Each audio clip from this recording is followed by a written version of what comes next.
মানসিক বৈষম্য মহিলা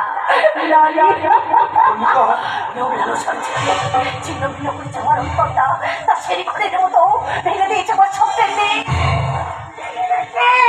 ভেঙে গেছে আমার অতীত বর্তমান আর ভবিষ্যৎ। মল্লিকা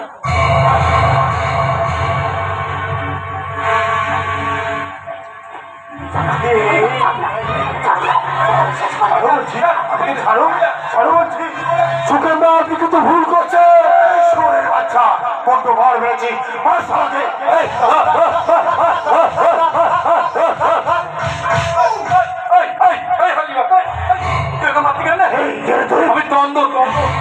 তোর বাপ লেখা এই ও তো ঠিক কথা বলেছে। একটাকে তুই তোর ঘরের মধ্যে ওই মেয়েটাকে দাঁড়তে ধরে খেতাব করতিলি আর মেয়েটা ধিক্কার করছিল, আমি দেখিনি। আর এইটা কইলে এই খাওয়া তুই তোর বাপ তোর তোর তো পুরুষ খা তাহলে আমাকে লাগিয়ে দিবি না, লেগে গেলে না তোর কানে কামড়ে নেওয়া। ও মামা আমি টুপি টুপি তোমার গালির দিঘির ভেতরে ঢুকে চলে এসেছি। তোমার খুব লেগেছে তাই না? এই খালা তুই কে মারলি কেন রে? দেখো দেখবি ধরা এই তখন একটু শান্ত হ না, লেগে গেলে আমার মাথায় রক্ত উঠে যায়। আমি লাগবো না, বাবা বলে অতি লাগ ভালো নয়। ওমা ওমা ধুনো না ধুনো, ওমা কি বলি ধুনো না। মামা আমি সত্যি বলছি গো, ওই জানলার ভাগ থেকে আমি ধপ দেখেছি ওই লোকটা ওই মেয়েটাকে দাঁতে ধরে কি তপ করছিল আর মেয়েটা শুধু চিৎকার করছিল।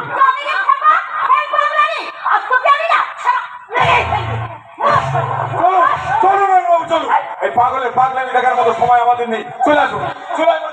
হ্যাঁ হ্যাঁ তাই চলুন তো তাই চলুন তাই চলুন। ছাড়বো না ছাড়বো না আপনাকে আমি কিছুতে ছাড়বো না। এই আইনের চলে আপনাকে আমি একদিন একদিন ধর্ম ধরবো, একদিন একদিন ধর্ম ধরবো।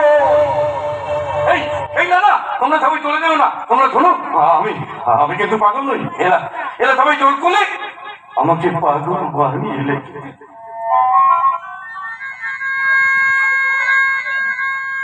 আর মানতে মাদক দিল। আমিও ভালোভাবে ভাবতে পারি কিন্তু কিন্তু আমি পারি না।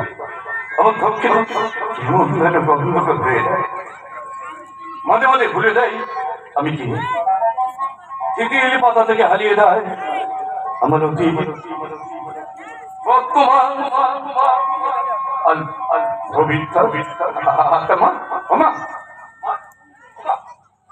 তুমি সত্যি করে বলো তোমার আমি কেন পাগল হলাম? তন্ময় আমার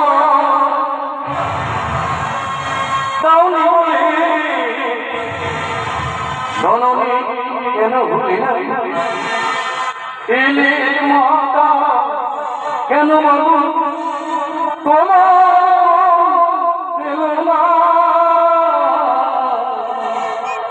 বলো মা তুমি আমায়, বলো মা তুমি আমায় তন্ময় আমার জননী বলে জননী কেন ভুলি না এলে মাতা কেন মাগো তোমার পেল না মা তুমি আমায়, বলো মা তুমি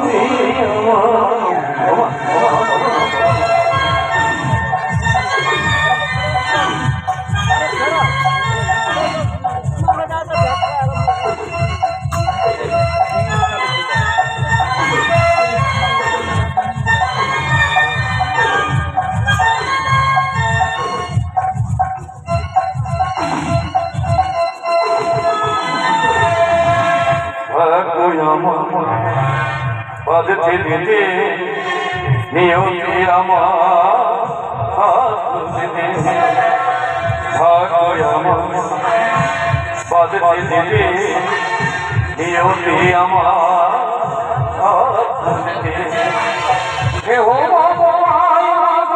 খোকা বলিদা সোনা কেহ খোকা বলিদা সোনা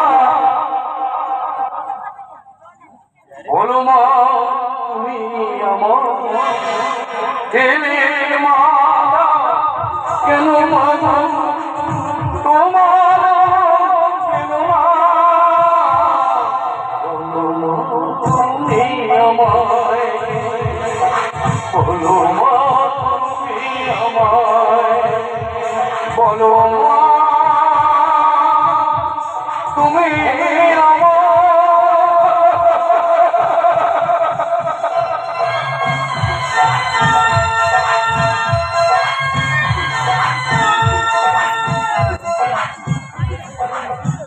ছেড়ে দে, ছেড়ে দে বিধি, ছেড়ে দে। এত লজ্জা নিয়ে আমি আর বাঁচতে চাই না। শান্ত হ দিদি, তুই একটু শান্ত হ। তোর যে ক্ষতি হয়েছে তা পূরণের ক্ষমতা এই পৃথিবীতে কারো নেই। তার জন্য তুই বা আমি কেউ দায়ী নই, তার জন্য দায়ী এই সমাজ ব্যবস্থা। তবু সবকিছু ভুলে তোকে বাঁচতে হবে দিদি, তোকে বাঁচতে হবে। কি করে এত লজ্জা নিয়ে আমি বাঁচবো বলতে পারি? এই সমাজে কি করে আমি মুখ দেখাবো? রাস্তায় বেরোলে সবাই সবাই আমার দিকে আঙুল তুলে বলবে, ওই দেখ দেখ, যাচ্ছে সেই মেয়েটা, সেই মেয়েটা। ভুল দিদি, ভুল। এ তোর ভুল ধারণা। কদিন পর দেখবি সব ঠিক হয়ে গেছে। চল এখন তুই ভেতরে চল। না, ও ভিতরে যাবে না। আজ থেকে ওর সঙ্গে আমাদের কোনো সম্পর্ক নেই। দাদা, তুমি কি আমাকে বাড়ি থেকে তাড়িয়ে দিতে চাইছো? চাইছি তোকে আমি তাড়িয়ে দেবো। তুই আমাদের কেউ কেউ সম্পর্কে কাকার মেয়ে। কাকা মারা যাবার পর তোকে আমি দয়া করে এই বাড়িতে এনে রেখেছি। শুধু শুধু এনে রাখিস নি দাদা। কেউ না জানো আমি জানি। তার জন্য তুই কাকার সমস্ত সম্পত্তি আত্মসাৎ করেছিস। আর সেই টাকা বিক্রি করে সমস্ত টাকা তুই মহাদার জোয়ার পেছনে নয় করেছিস। বেশ করেছি, 100 বার করবো, 1000 বার করবো। তাতে তোর কি দরকার ছিল স্টেজের উপরে একটা মিথ্যে নাটক করার? কি রে, মাথা নিচু করে দাঁড়িয়ে আছিস? আমার কথার উত্তর দে। তার আগে তুই আমার একটা কথার উত্তর দে। কত টাকা দিয়েছে তোকে অনল ঘোষাল? যার জন্য দিদিকে তুই সবার সময় পাগল প্রতিপন্ন করলি। তোর সারা জীবনের শিক্ষা আদর্শকে এইভাবে তুই টাকার কাছে বিক্রি করে দিলি। টাকায় জীবনের সব নয় দাদা, টাকা ছাড়া জীবনে আরো আরো অনেক কিছু আছে। না, টাকা ছাড়া মানুষের জীবনে কিচ্ছু নেই। এই দুনিয়ায় যা টাকা আছে তার সবকিছু আছে। দরিদ্র হয়েছে কত বড় পাপ। অভাব যে মানুষকে কোথা থেকে কোথায় টেনে নিয়ে যায় সেটা আমি নিজের চোখে দেখি। আমিও দেখেছি, আমিও দেখেছি দাদা। তুমি কত ভালো ছিলে, আর আজ তুমি কত বদলে গেছো। হ্যাঁ হ্যাঁ হ্যাঁ, আমি বদলে গেছি, বদলে গেছি, বদলে গেছি। এখন আমি মদ খাই, জুয়া খেলি। কিন্তু কিন্তু কেন সব করি জানিস? কেন দাদা? আমি একজন ভালো স্টুডেন্ট ছিলাম, ডাক্তারি পড়ার জন্য চান্স পেয়েছিলাম, কিন্তু টাকার অভাবে পড়তে পারিনি। তাই তো আমি নিজেকে বদলে ফেলেছি। এখন শুধু টাকা চাই, মুঠো মুঠো টাকা। কারণ এই পৃথিবীটা টাকার গোলাম। কিন্তু একজন আদর্শ পিতার সন্তান হয়ে তুই ভুল করছিস দাদা। ছেড়ে দে, ছেড়ে দে বিধি। আমার নিয়ে আর নিজেদের মধ্যে অশান্তি করতে হবে না। আমি বরং এ বাড়ি ছেড়ে চলে যাচ্ছি। মল্লিকা, না দিদি না, তুই কোথাও যাবি না। তুই যদি এই বাড়ি ছেড়ে চলে যাস তাহলে আমিও এই বাড়ি ছেড়ে চলে যাবো। হ্যাঁ দাদা, তাহলে তোর সংসার খরচাটা অন্তত কিছুটা হলেও কমবে। আমার মুখের উপরে এত বড় কথাটা তুই বলতে পারলি বিধি? হ্যাঁ বলো সুগন্ধা, আপনি যদি মঞ্চে দাঁড়িয়ে অত বড় মিথ্যা কথা বলতে পারেন তাহলে পৃথিবীতে কোনো অন্যায় কথা বলেনি। কারণ টাকার জবের জীবনে সবকিছু। তোমাকে না আমি কতবার বলেছি আমাদের বাড়িতে তুমি আসবে না। আসবো সুগন্ধা, আসবো। যতদিন না আপনার বোন বিদ্যুৎকে বিয়ে করে আমার ঘরে বউ করে নিয়ে যেতে পারছি ততদিন পর্যন্ত আমি এ বাড়িতে আসবো। তুই ভাবলে কি করে তোমার মতো একটা হাঘরে ছেলের সাথে আমার বোন বিধির বিয়ে দেবো? তোমার সাহস দেখে আমি অবাক হয়ে যাচ্ছি সুমন। সাহস তোমার একটু বড় বেশি, তাই তো? তাই তো মনে করে বোঝান নির্যাতন করেছেন ওই অনল ঘোষালের বিপাশায় চৌধুরীকে আমি কিছুতেই ছেড়ে দেবো না। আমাদের পারিবারিক ব্যাপারে তুমি না গলাতে আসবে না। কেন দাদা, কেন? সব কেনর উত্তর হয় না। আমি যেটা বলছি তোদের দুজনকে সেটা মানতে হবে। কারণ জলে বাস করে কুমিরের সাথে বিবাদ করা চলে না। তাই বলে সবকিছু ছেড়ে বুঝে আমরা হাত গুটিয়ে চুপ করে বসে থাকবো? হ্যাঁ, থাকবে থাকবে থাকবে। কি করতে পারবে তুমি? সকালে খবরের কাগজ খুললে দেখা যায় খুন, ধর্ষণ, রাজধানী, এই সমস্ত জঘন্য ঘটনা।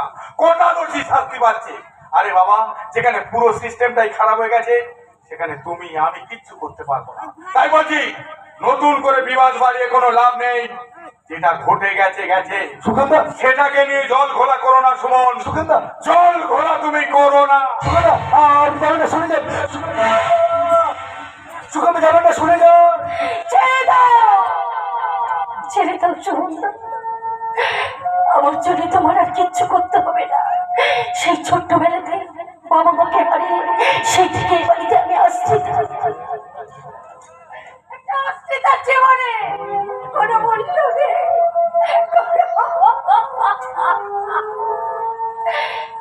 মনে মনে ভেবেছিলাম একটা চাকরি জোগাড় করে নিজের পায়ে দাঁড়াবো, কিন্তু আমার ভাগ্য আমি দুর্ভাগ্যের অন্ধকারে ঢেকে দিয়েছি। মিথ্যা হয়ে গেছে আমার জীবনের সব স্বপ্ন। এই আমার মতো মেয়ে এই সংসারে কোনো মূল্য নেই, কোনো মূল্য নেই। দিদি, সুবন্ধা, আমার একটা কাজ করে দেবে? বল আমায় কি করতে হবে? যদি পারো আমার জন্য একটু বিষ এনে দিতে পারো। বিষকে আমি নিজেকে শেষ করে দেবো, শেষ করে দেবো, শেষ করে দেবো।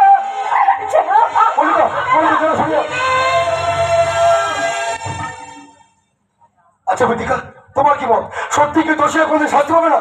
দাদা যতই না বলুক, আমি তোমাকে বলছি সুমন, তুমি ভেঙে পড়ো না। তুমি আইনের পথে ওই সমস্ত দোষীদের এমন শাস্তি দাও যাদেরকে ভবিষ্যতে কেউ কোনোদিন এই ধরনের কুকর্ম করার সাহস না পায়। বেদিকা, তুমি যদি এইভাবে সব সময় আমার পাশে থেকে আমাকে সাহস করো, দেখবে আমি সব পাশে থেকে একেবারে সাধন করতে পেরেছি। কিন্তু আসল কাজটা যে এখনো সাধারণ পারোনি মশাই। এই আসল কাজ মানে? আমাকে বিয়ে করে বউ করে তোমার বাড়িতে নিয়ে যাওয়া। কিন্তু তোমার দাদা, তিনি তো জান না যে তোমার সাথে আমার বিয়ে হবে। তুমি যদি চাও এক্ষুনি এই মুহূর্তে তোমার হাত ধরে আমি এ বাড়ি ছেড়ে বেরিয়ে যেতে তুমি পারি। সত্যি বলছো? সত্যি সত্যি সত্যি। বেদিকা, তোমার এই পরশে জীবন আমার তুমি যে আমার চির আশা, তুমি যে আমার চির আশা, তোমার এই পরশে জীবন তুমি যে আমার চির আশা, তুমি যে আমার চির আশা,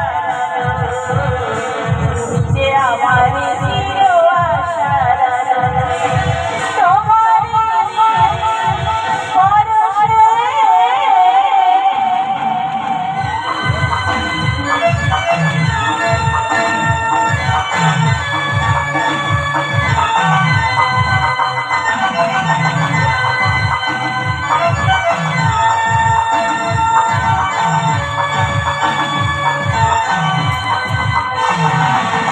তুমি আছো সারাক্ষণ আমার ধ্যানে, স্বপ্ন ভরণে মানবিমানে।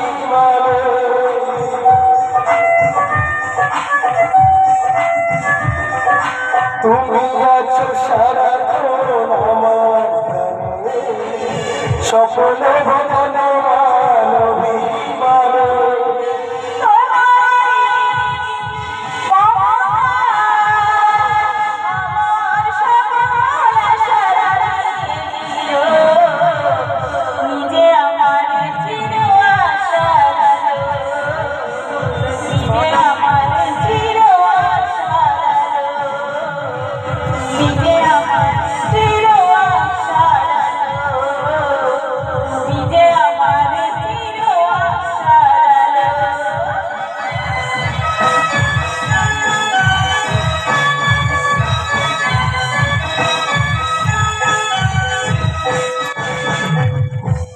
টাকার কমের চোখে জল, নাবালিকাকে ধর্ষণ করে খুন, বিধবাকে পুড়িয়ে মারা, মিড ডে মিলের অচল অবস্থা, ধূপগুড়িতে রাজনৈতিক গোষ্ঠীদ্বন্দ্ব, দুঃসারা।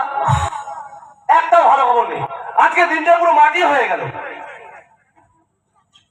কিন্তু লুসিটা আসার কথা ছিল, লুসিটা করে এলো না। আমি এসে গেছি ডার্লিং,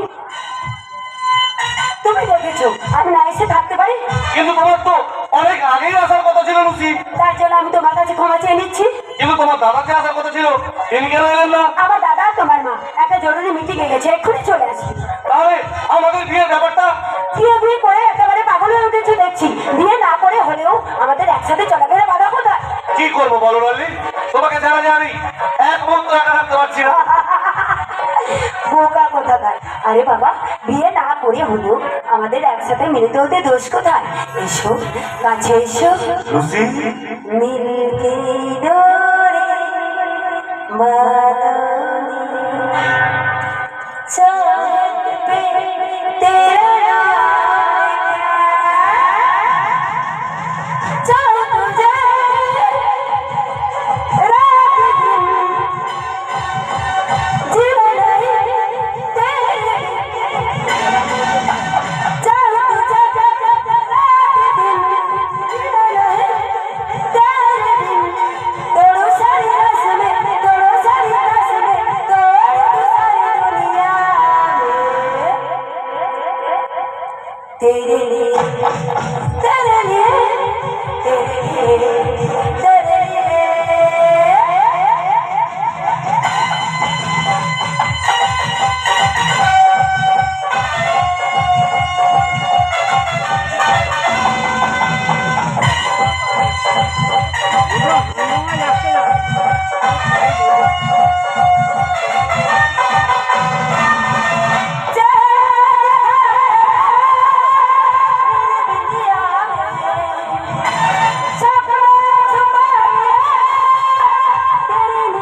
যে তোমার আপন করে দাও আমি শুনছো আর কতদিন অপেক্ষা করো?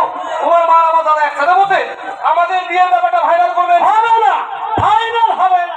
মানে আরে ইনসিগন্যান্ট নেই, অর্থাৎ কর্তা বাবুর তো মত নেই। বাবাকে আমি মানুষ বলে মনে করো না, তাই না? আসলে বুড়ো হয়ে গেলে সব বাবারই হয়ে যায় এক একটা হাওয়া। তুই একটা আস্ত গাধা।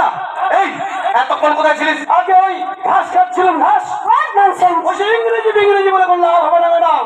কারণ আজকালকার দিনে বাজারে যেভাবে জিনিসপত্রের দাম বাড়ছে, তাতে করে আমাদের মতো গরিব মানুষগুলোকে কিছুদিনের মধ্যে ঘাসটাই খেতে হবে। তাই নাই তুমি আগে থেকে ঘাস খাওয়া প্র্যাকটিস করছিলে আপনি ঠিক বলেছেন ম্যাডাম। জানেন তো বাজারে যদি একবার ঘাস খাওয়াটা চালু করতে পারি না, তবে কেল্লা ফাতে। ও ডিসকাশন তোমাদের এই কাজের লোকটাকে আমি একদম সহ্য করতে পারি না। আমারও আপনাকে একদম সহ্য হয় না ম্যাডাম। দেখলে দেখলে সহ্য হ্যাঁ রাস্তায় দেখো সহ্য দেখো তখন থেকে দাদাটা আমাকে অপমান করেই যাচ্ছে। দাদা মা বাড়িতে আসুক, তারপর মাকে বলে তোর ব্যবস্থা আমি করছি। সেটা আমি খুব ভালোই পারবে। কেমন মা তেমনি ছেলে। প্রতিমা মারা যাওয়ার পর তোমার মা বিপাশাকে বিয়ে করে, সেটা আমি হাড়ে হাড়ে টের পাচ্ছি। মা আমি ছিলাম বলে এই যাত্রা তুমি বেঁচে গেলে। তা না হলে তোমার এই বিশাল সম্পত্তি যে কি হার হতো, দাদারও পাগল। তোমার এই বিশাল সম্পত্তিটা 12 ভূতে লুটে ফুটে খেত। 12 ভূত, পান্ডভূত, কেশভূত, শাকচুন্নি, কন্যকাটা, আর কি কি ভূত হয় গো? এই তুই চুপ কর তো। না রে বলো না, এই মানুষের চেয়ে বড় ভূত আর এই পৃথিবীতে নেই। চারিদিকে রাজনৈতিক অস্থিরতা, অর্থনৈতিক সমস্যা, সারা বিশ্ব জুড়ে একটা ক্যালস সৃষ্টি হয়েছে। সবাই চেষ্টা করছে কি করে নিজেকে ভালো রাখা যায়। আর এই প্রতিযোগিতায় মানুষ আজ ভূতের নৃত্য করতে শুরু করেছে। এই যেমন ধর তুই একটা ভূত, আমি একটা ভূত, তোর ছোট দাদাবাবু একটা ভূত, আর তোর ছোট দাদাবাবুর বান্ধবী জোসি সেও একটা ভূত। কি আমি ভূত? আপনি ভূত বললেন কথা। আসলে মেয়ে ছেলে কোনো ভূত হয় না, ওটা একটা পেতনি। কি আমি বেত্রি? সেই তখন থেকে জানোটা আমাকে অপমান করে যাচ্ছে আর তুমি দাঁড়িয়ে দাঁড়িয়ে দেখছো। মান অপমান বোধ তাহলে আপনার আছে ম্যাডাম। কারণ ভাবি পুত্রবধূ হয়ে হবু শ্বশুরের সামনে যে পোশাক পরে ঘুরে বেড়াচ্ছ, তা দেখে লজ্জায় আমার ইমন থাকতে ইচ্ছে করছে। সালাম বাবা, তোমার রাস্তায় ওরা তো সাহস পেয়েছে। মাকে বলে আমি ওকে এই বাড়ি থেকে দাঁড়িয়েই ছাড়বো। এরকম ভুল তুমি একদম করো না। সহ্য ওরা যাই করুক না কেন, বর্তমানে ঠিক আজকালকার দিনে খোলার মতো বিশ্বাসী লোক তুমি কোথাও পাবে না। পেট ছড়ালে যেমন কাকের অভাব হয় না, তবে টাকা ছড়ালে বাজারে মাকে দুধ পাওয়া যায়। তা হয়তো পাওয়া যায়, কিন্তু সে যদি দলের সাথে থাকে। বর্তমানে ঠিক আজকালকার দিনে খাঁটি জিনিস আর খাঁটি মানুষ তুমি কোথাও পাবে না। সত্যের চাদরে এখনো সত্যের ছিদ্রে ভরে গেছে, আর সেই ছিদ্র দিয়ে ঢুকে পড়েছে লোভ, লালসা, হিংসার পোকা। মানুষের বিচার করার মতো করে নামছে একটা ছন্ন পূর্ণ, অনেক পূর্ণ করে আমার মতো ছেলে আর আমার মায়ের মতো স্ত্রী পেয়েছো তুমি। এটা কিন্তু একদম খাঁটি কথা বলেছে আমাদের ছোট দাদাবাবু। তবে কদিন পরে ভাগ্য করে আপনি আবার ছোট বৌমাও পাবেন। তবে সাবধান, বিয়ের আগে আপনার ভাবি ছোট বৌমা যেভাবে ধেই করে নাচতে শুরু করেছে, বিয়ের পর না হয় আপনার মাথায় চড়ে আছে। তারা আগে এই বাড়ি বড় হয়ে আসি, তারপর তোর দুধের সাথে কি হবে সেটা শুধু আমি জানি। একটা কথা বলতে পার চিনতে পেরেছেন ম্যাডাম? কি তুই ওকে গালা বললি? বুড়ো হলেও হাতের তাড়াতাড়ি কিন্তু দুর্বল হয়ে যায়নি। একটা কথা মনে রাখবে, আমরা চাকর হলেও আমরা কিন্তু মানুষ, আর সেই মানুষগুলোর সঙ্গে ভালো ব্যবহার করলে আস্তে আস্তে হাত দিয়ে আপনার বিষ্ঠাটাও পরিষ্কার করে দিতে পারি। কিন্তু অমানুষের মতো ব্যবহার করলে গাধাকে পিঠে কিভাবে মানুষ করতে হয় তা কিন্তু আমার ভালোভাবে জানা আছে। আচ্ছা, এর প্রতিশোধ যদি আমি নিতে পারি। আমার নাম সূর্যকান্ত রায় চৌধুরী নয়। চলে শুনছি ওই চাকরটার কথা, তুমি কিছু মনে করো না। হ্যাঁ তাই চলো শুধু তাই চলো। কুকুরটা বেশি না দিলে সব মাথায় ওঠে বসে। তুই ওদের কথায় কিছু মনে করিস না ফোনা। আমি কিছু মনে করিনি করতে বাবু, কিছু মনে করিনি। মনে করলে অনেকদিন আগে সংসার থেকে চলে যেতাম। তাছাড়া গিন্নিমা আর ছোট দাদাবু তো আমাকে মানুষ করে মনেই করে না। জানি, আমি সব জানি বলা, কিন্তু কি করবো বল, আমার যে কিছুই করার নেই। কিন্তু কেন কিছু করার নেই? কেন এর প্রতিবাদ করতে পারেন না? প্রতিবাদ করি না তার একটাই মাত্র কারণ, সেটা হলো তোর বড় দাদাবুর জন্য। তাহলে ওরা হয়তো কোনদিন চন্দ্রকে মেরে ফেলবে, তাই সব জেনে বুঝে আমাকে মুখ বুঝে থাকতে হয়। তাই তোকে অনুরোধ করছি ভোলা, ওই চন্দ্রকান্তের মুখের দিকে তাকিয়ে তুই মেনে নে, কোনোদিন যেন এই বাড়ি ছেড়ে চলে যাস না।